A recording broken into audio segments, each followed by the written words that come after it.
Hi there, I'm Katie and welcome to another episode of In the Studio. Today we're going to be joined by Beckie Dreyer, who's going to show us this beautiful altered advent calendar, which is made using a muffin pan. And as you can see, there's a little treat, of course, behind each aperture. We're going to be focusing on die cutting and stamping.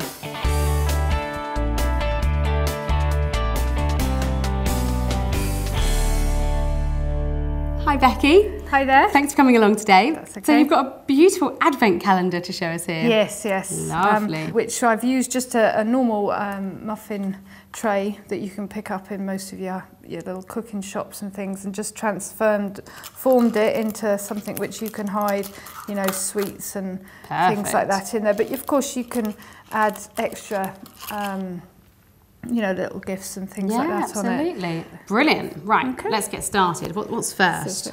Well, I'm using the Pippinwood with this time because it's cute, lovely, isn't it? it's cheerful and colourful, and of course all the cute little animals on it are brilliant. Yeah, so there's a really good mix of papers as well, aren't there? So definitely. You can combine them all together. So I've actually already done, as you can see, I've already done up to 23 and 24, so we've just continued the theme going down there. Okay. And so we're just going to finish these ones off. Yes. So fantastic. What I'm doing is using the product, the sizes that will fit this tin here. Okay. So you might have to just choose different circles to fit the tins that you have at home. Okay. So, but the theory is the same. Okay? Lovely. So what I did first was we actually cut some squares of cardstock here. Okay. And we then take the red ink here. Now I'm not going to do massive inking, okay? So this time I'm actually I just want to kind of take the edge off this, you see, I'd give it a bit of colour. So I'm just literally going to pull the ink pad around. So I'm not pressing it too hard, but I'll show you here when I hold this against this other one. Can you see the difference? Okay. I then took these lovely papers here. These are two of the papers from there. Now what I like about them, they're linen effect. So if you did want to ever sand it or that, you'd get that lovely linen effect going on the top of it. So this is, you know, brilliant. So I cut two of these. Again, we do the same thing. And then we'll just glue that onto the centres. Now, this is actually really good as well for, you know, if you've got leftover little bits of paper, you know, and things like that in the, you know, when you finish doing a project, a card. This is where these come in great because you just get all these little snippets of pieces of paper. Throwing those away. And we're just going to use them on here.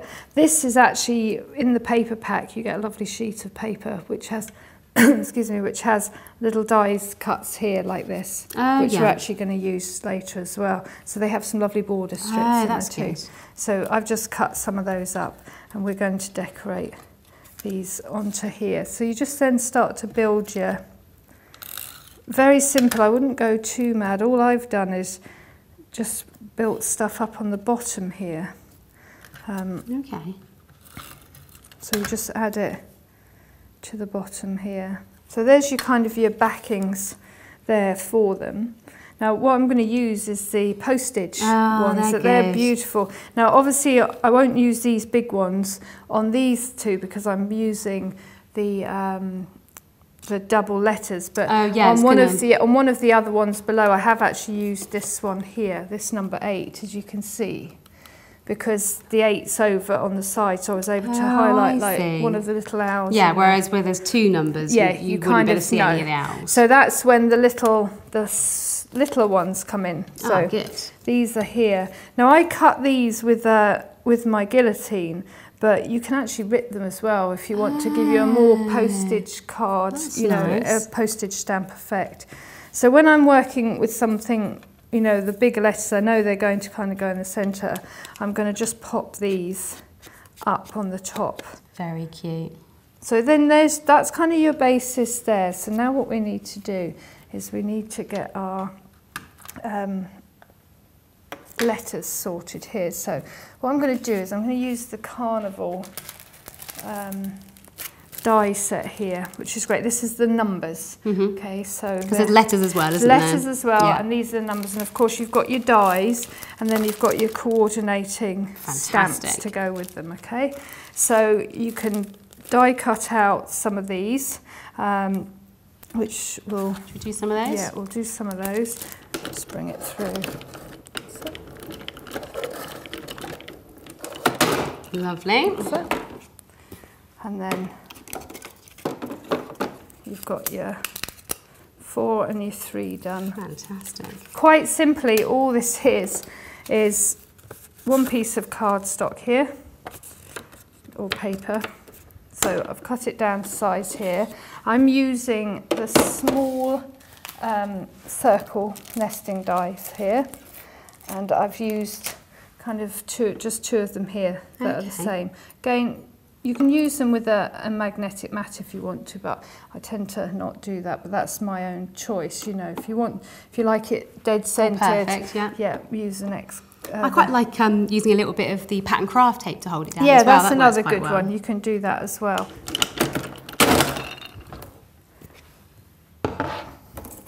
And there you have your aperture. So that's your aperture there, which we're going to use in the thing inside.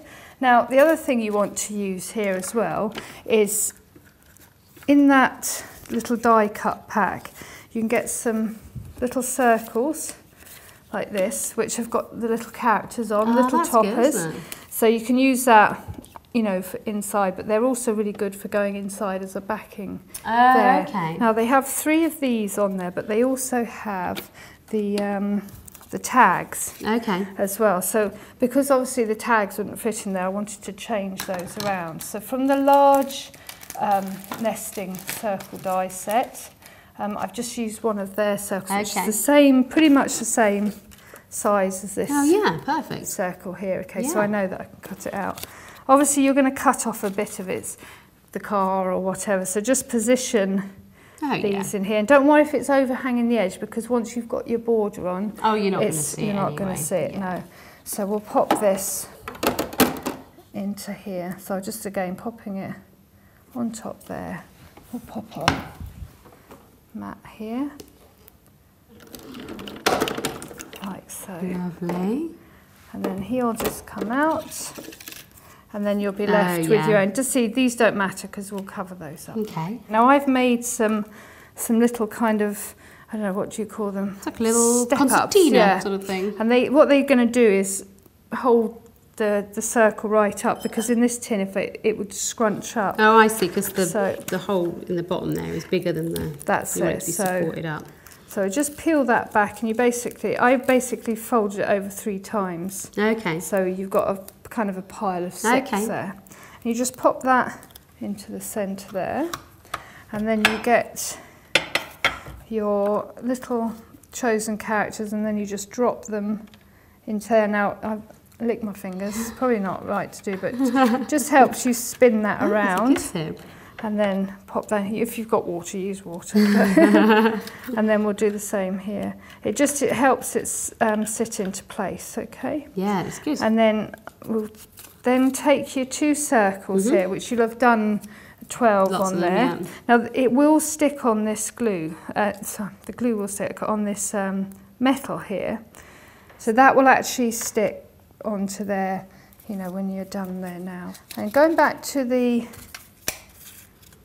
numbers here. So I'll just show you how to do the 2 and the 3 here. So you get your watermark ink, and we stamp that onto there. And then we get our little die. Now I tend to find if you work from one end first and just push it down. Oh yeah, that's good. And then you just push it like that there. Now what I'm going to use now as well is this Tinsel gold, Tinsel, Snowflake Tinsel, but I shake it a bit first, because I find if you've had it sat on your desk for some reason, you know, the glitter just kind of clumps into one place. So that's clever. I just give it a wee shake around, and that will kind of mix it all in.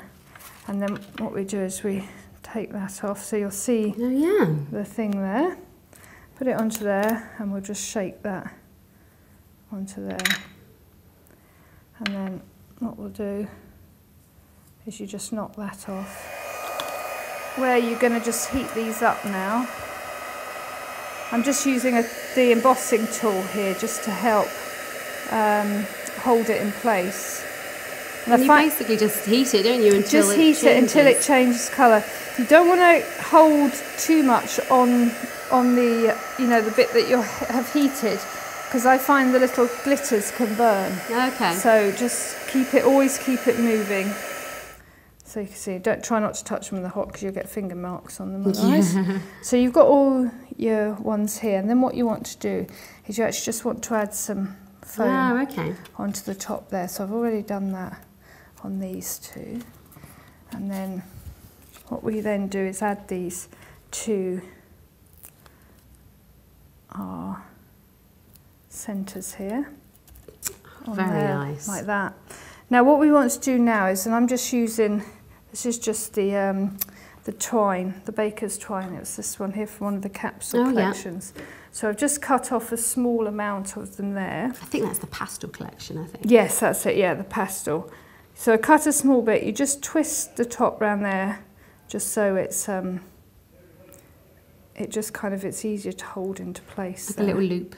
Yeah, a little loop you make in there. Because what we're going to do is use this as, like, if you wanted to pull it off using that, you can, rather than touching the corners of it here. And then what we're going to do is we're going to pop a wee dot of glue in the centre there. We pop this on here, like so, and then you'll get a wee one of these bows. These are the Pippinwood bows, so they match perfectly. It matches in. And we'll just pop that on the top there. Okay, so all you need to do now is to put some gemstones on and decorate. So how I did this was I actually just followed, you see there's these little circles and things here, so just follow those and, put them on as you go, push them down. Now just to finish it off, this is the magnetic tape. Ah, yes. You see here, and it's sticky on one side because you need to have that to sit with your tin there. Yeah. And then we'll just pop that in the four corners. There's no point popping it in the middle, is there? It's just going to... No, that's it. There's nothing to attach it on. Then you see when you've done that, you just... Wonderful. So it is. So thank you so much for showing us that project. That's okay. I think that's going to be very popular with lots of people. Can't wait to December now to open my calendar. That's it. Thank you very much. That's okay. We hope you've enjoyed watching Beckie's project. If you've been inspired to create a project too, we'd love to see them. Why not upload them to your profile at docrafts.com, and everyone can pop along and leave you some comments. And why not leave us a comment? We'd love to know what you think about In the Studio. If you've got a question you'd like us to answer or an idea for a future episode, we'd love to hear about it. You can also keep up to date with everything that's happening at docrafts with our Facebook page, where you can also share your projects too. Find the details on screen now. Until next time, happy crafting.